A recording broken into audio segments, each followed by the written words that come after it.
What up, everyone? Kaleigh Krish here. Thanks so much for joining us tonight on another episode of Who Wore It Best? Jersey Royale. Now, I'm not going to tell you which number I picked because I need you to watch the show, so just keep watching. But we're going to be talking about some home run heroes, a couple basketball players in there, and we're going to talk about an athlete from a sport we haven't talked about yet. So it's gonna be really exciting. Stay tuned, keep watching, like, subscribe, all that fun stuff. Super happy for you guys to be here. All right, let's check it out.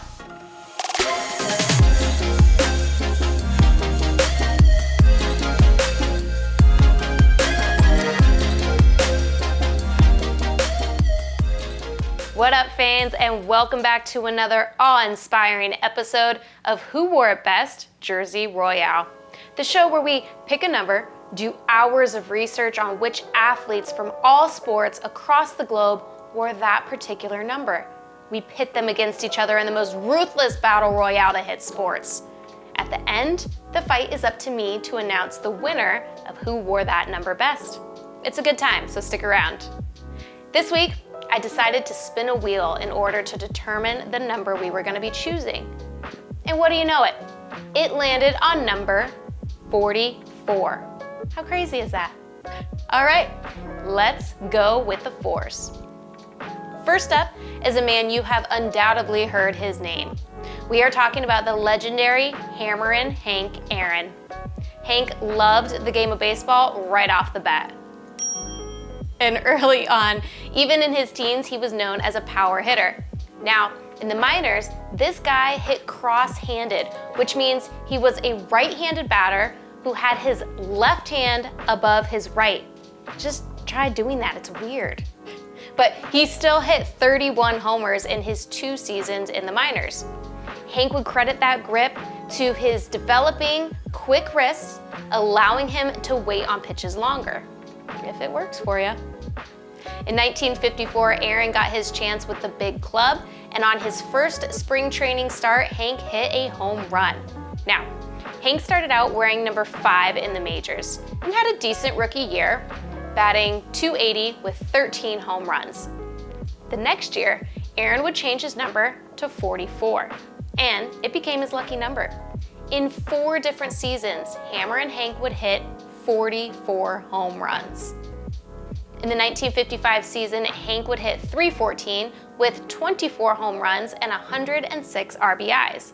He was named to the NL All-Star roster, and it would be his first of a record 21 All-Star selections and the first of a record 25 All-Star game appearances.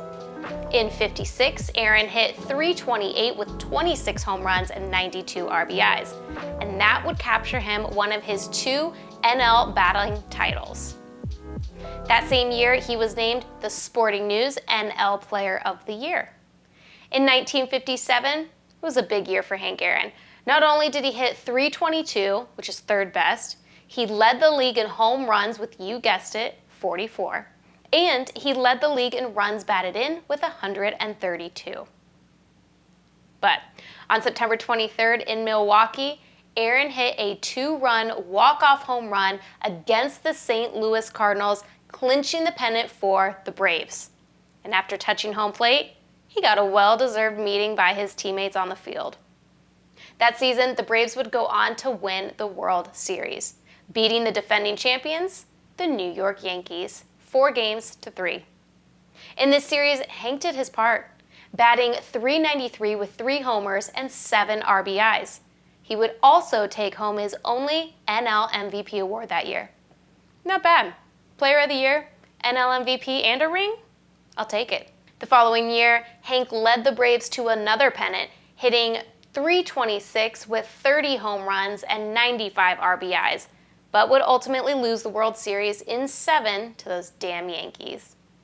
Jumping to 1963, Hank Aaron nearly won a Triple Crown.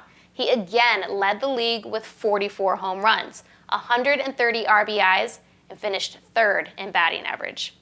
In that season, Aaron became the 3rd player to hit 30 home runs and steal 30 bases in a single season, and the 1st player to record 40 home runs and steal 30 bases in a season. This guy has had some serious milestones in his career. He was the second youngest player to ever hit 500 home runs.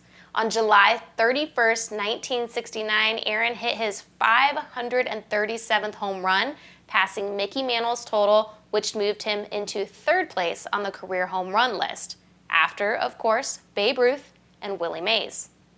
In 1970, Hank collected his 3,000th hit.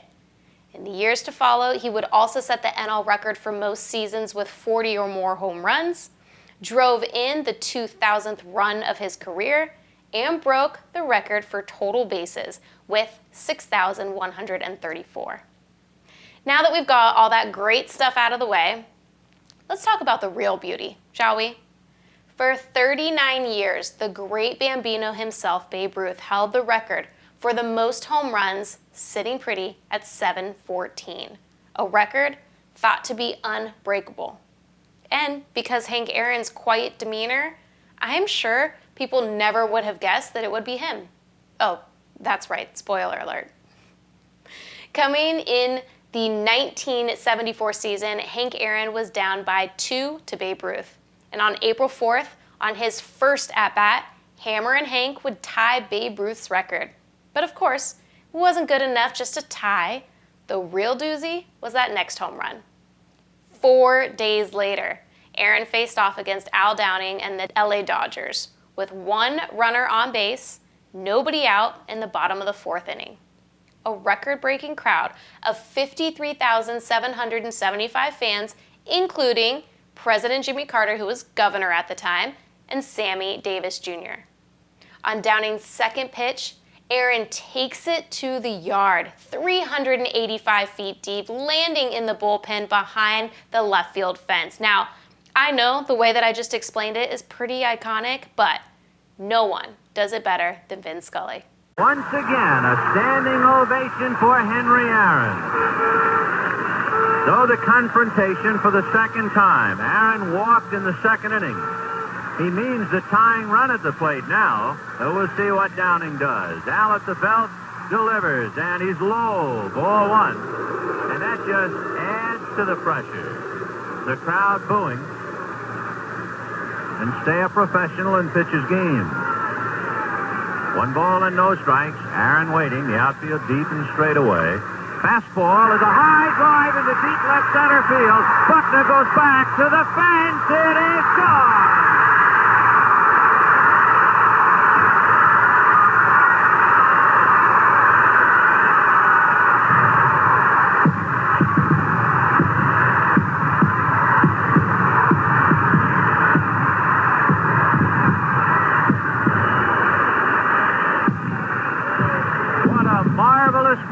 For baseball, what a marvelous moment for Atlanta and the state of Georgia.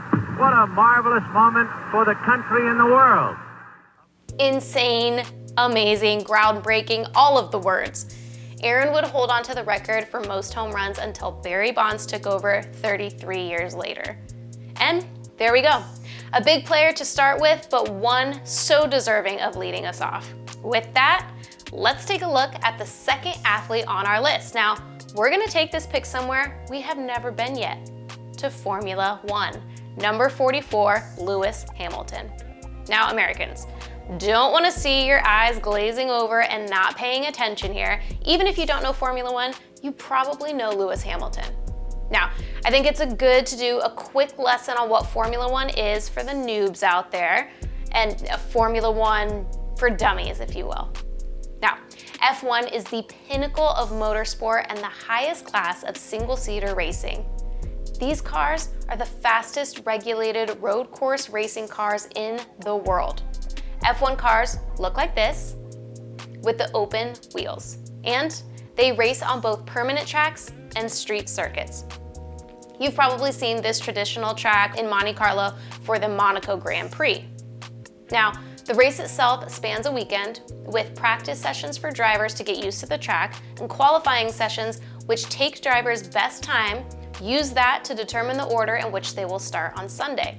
The fastest driver gets first place on the grid, which is called pole position. Now, obviously, if you win the race, yay, you won. But points are calculated throughout the season. You get points for finishing in the top 10, up to 25 points if you win the race, and these points are given to the driver and to the team. So, at the end of a season, an award is given to the driver with the most points, called the Driver's Championship, and the team with the most points, called the Constructor's Championship. And just a note, these aren't always the same. Oh, and there's typically 10 teams who race Formula One. Each team has 2 drivers, so you're looking at an average of the best 20 drivers in the world on the track. Now, I could go on and on about rules and point system, but I think that's just enough for you to get the gist of what makes Lewis Hamilton so great. Lewis Hamilton started his professional F1 career in 2007, driving for McLaren. In his very first F1 race, Lewis finished third. He became the 13th driver in history to finish on the podium in his debut. In the next 2 races, Hamilton finished second, giving him enough points to lead the Drivers' Championship, making him the youngest driver to do so. Then, in the Canadian Grand Prix, Hamilton would secure his first pole position and ultimately win his first race. The next race, he won again. In his final race of his rookie season, Hamilton was 7 points ahead for the Drivers' Championship. In the Brazilian Grand Prix, Hamilton needed to finish 5th or better to secure the win. He finished 7th, losing the championship by 1 point. Brutal. The next season, Hamilton would sign a multi-million-pound 5-year contract with McLaren. That would prove to pay off. In a race that some still consider Hamilton's greatest win, and he has a lot to choose from, coming into the 2008 British Grand Prix, Hamilton was 10 points behind in the Drivers' Championship, and he was only able to grab 4th on the grid during qualifying, so not a fantastic start. With devastating rain conditions, most drivers were just trying to keep their cars on the track, but Hamilton was making a run. Imagine. The rain is coming down. You cannot see anything from behind your visor. You're going an average of 145 miles an hour with 19 other drivers driving around you who also cannot see. But somehow, by lap 5, Hamilton had the lead and wouldn't look back. In fact, he would keep pushing forward. And in a decision to stay on intermediate tires, that would propel Hamilton a full minute ahead of the rest of the pack. 9 cars were down by an entire lap. Another car was down by 2 laps. The others never finished. That would be Lewis's 7th Grand Prix victory and would put him back in the lead of the championship, which he would remain for the rest of the season.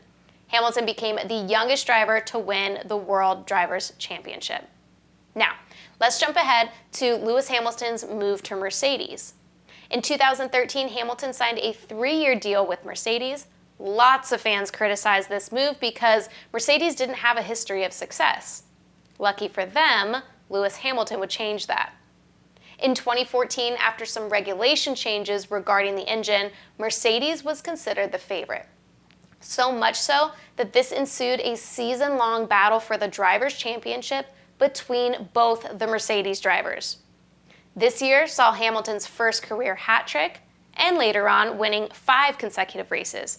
In the final race of the season in Abu Dhabi, Hamilton had a perfect start to the race, taking the lead in the first turn and never looking back, securing his 2nd World Championship title.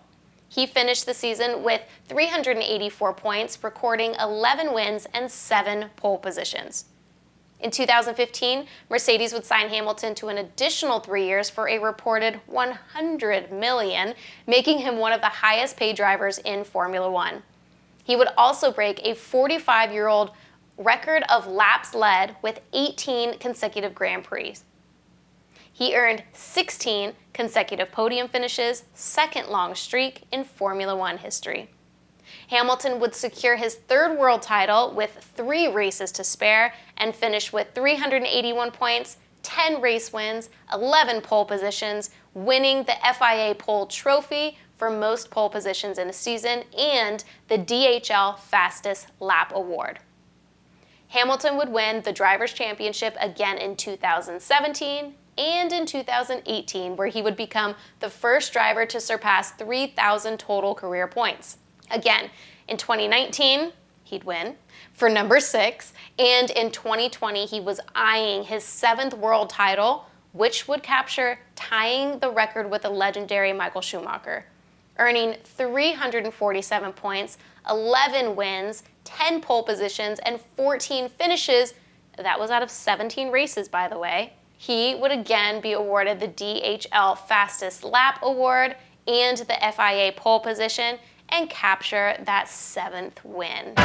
The World Championship record is equalled. Lewis Hamilton wins the Turkish Grand Prix and is a 7-time champion of the world.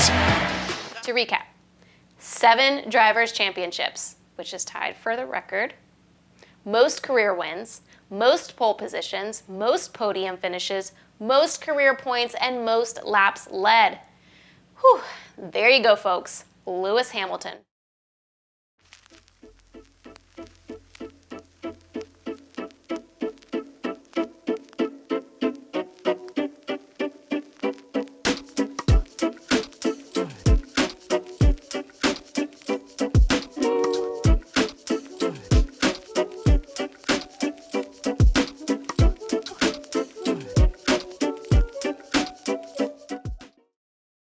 All right, we are going back-to-back basketball players with our next 2 contenders, and first up we have number 44, George Gervin.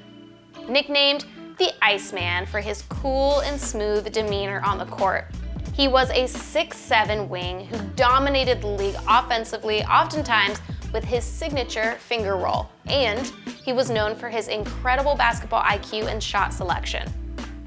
In 1973, Gervin was scouted and signed by the Virginia Squires when the league was still in the ABA. In his rookie campaign, he would average 14.1 points and 4.3 rebounds, and that's decent. But in his second season, that's when he would truly break out, averaging 23.4 points, 8.4 rebounds, 1.4 steals, and 1.4 blocks. Next, Gervin would move to the team that would help him build his legacy, the San Antonio Spurs. Let's jump to 1977, after the ABA merged with the NBA, and Gervin would finally start accumulating the stats you see in the record books today. In the final game of the regular season, George Gervin had a slight lead as league leader in scoring over David Thompson. But then Thompson proceeded to drop 73 points in his final regular season game. Now, in order to win, Gervin had to score 59 points to gain that first crown. Well, Gervin exploded, and he nearly got all of that before the second half. In fact, he scored 33 points in the second quarter, setting a league record at the time. Once he had the title, he sat the rest of the game. He would continue to lead the NBA in scoring average for 3 years in a row, from 78 to 80, with a high of 33.1 points per game, and then again lead the league in 82. Now, in case you're not grasping how incredible leading the league in scoring 4 times is, that's the 3rd most scoring championships in NBA history. The only players that have more scoring crowns than Gervin? Michael Jordan and Wilt Chamberlain. Ever heard of them? And his best scoring year overall came in the 1979-1980 season, when he was averaging 33.1 points while shooting 52.8% from the field. Other than Michael Jordan, no other wing player has averaged that many points while shooting over 50%. Now, up to this point, the Spurs had made it to the conference finals twice, but not being able to advance and getting swept by the LA Lakers in the 1981-82 season. The next year, the Spurs added some young talent and took some of the pressure off Gervin. They finished 53-29 that season as the number 2 seed in the Western Conference, making it back to the conference finals. Once again, Gervin led the way with an average of 25.2 points per game, only to once again be taken down by the Lakers. In the final year of his career, George Gervin was a member of the Chicago Bulls with a young MJ. And despite his dominant scoring, George Gervin would never win a championship. Overall in his career, He was a 12-time All-Star, made 7 All-NBA teams, and 2 All-ABA teams. He averaged 26.1 points, 4.6 rebounds, 2.8 assists, and 1.2 steals on 51.1% shooting. Another incredible stat about Iceman? Other than LeBron James, he is the only player in NBA history to average 25 points per game while shooting over 50% from the field. In 1996, George Gervin was inducted into the Naismith Memorial Basketball Hall of Fame. Additionally, his number 44 was retired by the San Antonio Spurs. And finally, he has also been named as one of the 50 greatest players in NBA history. All right, folks, we are getting down to the wire. It is time to take a look at our last contender of the night. As a reminder, so far we have Hammerin' Hank Aaron, Mr. GQ Lewis Hamilton, Iceman George Gervin, and finally, we have Mr. Clutch, the logo himself, Lakers legend Jerry West. Now, for those of you that don't know, Jerry West is the logo for the NBA. Yep, that silhouette, it's the one and only Jerry West. So, that alone means he's gotta be pretty good, right? Well, let's find out. Jerry West was drafted in 1960 with the 2nd overall pick by the Lakers, and this was right before the franchise relocated, so fun fact, Jerry West is the first player to be drafted by the Los Angeles Lakers. Now, in his rookie season, Elgin Baylor was the clear leader on the team, but that would open an immediate supporting role for West, and he took it, averaging 35 minutes per game with 17.6 points, 7.7 rebounds, and 4.2 assists to establish himself as the Lakers' second scoring option.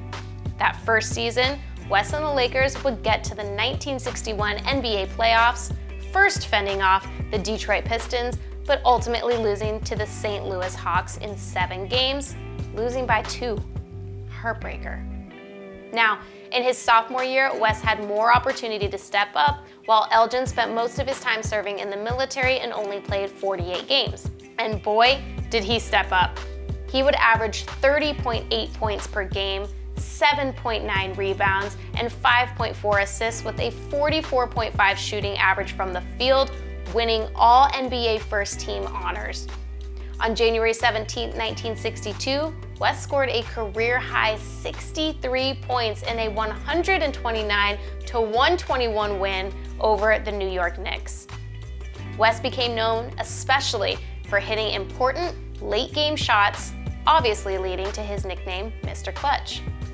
That year, the Lakers won 54 regular season games and secured a first-round bye in the 1962 NBA playoffs. They beat the Pistons in 4 to advance to the finals and face off against the juggernaut Boston Celtics. West and the Lakers would push a much better Boston Celtics team to a Game 7. For most of that Game 7, the Lakers trailed, but with Mr. Clutch, they would tie the game at 100 points. Frank Selvey missed an open 8-foot shot, which would have won the Lakers their first title. In overtime, the Celtics would secure their 110-107 victory over the LA Lakers. No wonder they became the biggest rivals in NBA history. In the 1962-63 season, the Lakers would make it back to the finals again against the Celtics. And with an injured Jerry West out, they would again fall to the Celtics. Jerry West shocked the world in the first round of the 1965 NBA playoffs. After Baylor suffered a career-threatening knee injury, West picked up the leading role spectacularly. In the first game with the Boston Bullets, West scored 49 points. In Game 2, 52 points, nearly half of LA's total. Despite West scoring 44 and 48 points in the next 2 games, the Bullets would win their home games. And in the must-win Game 5, Mr. Clutch came out and scored 42 points in the 117-115 win. In that series, West scored an average of 46.3 points per game. But once again, Boston was waiting for them and sent them packing from the NBA Finals 4-1. However, even with the Celtics holding Jerry's scoring opportunities, he still managed to average 40.6 points per game in the entirety of the 1965 playoffs. 40.6. That's the second highest single season playoff average of all time. And only Michael Jordan has one greater with 43.6 points per game.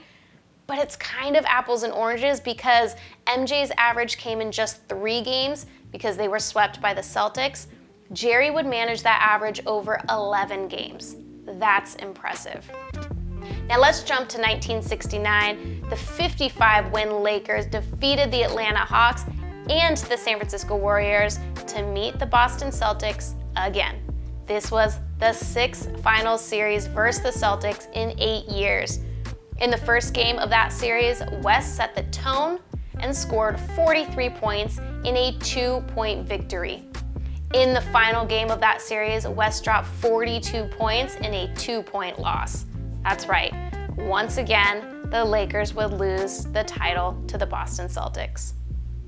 Over that series though, Jerry averaged an impressive 37.9 points per game, 7.4 assists, 4.7 rebounds, and shot 49% from the field. West nearly carried that Lakers team by himself, as the next best contributor offensively was Elgin Baylor, who was averaging less than 20 points per game over the series and shot under 40%. Ultimately, because of West's insane dominance, he would actually win the NBA Playoff MVP award and become the only player in NBA history to win the award on the losing team. Now that's impressive. Now, let's talk about his winning season.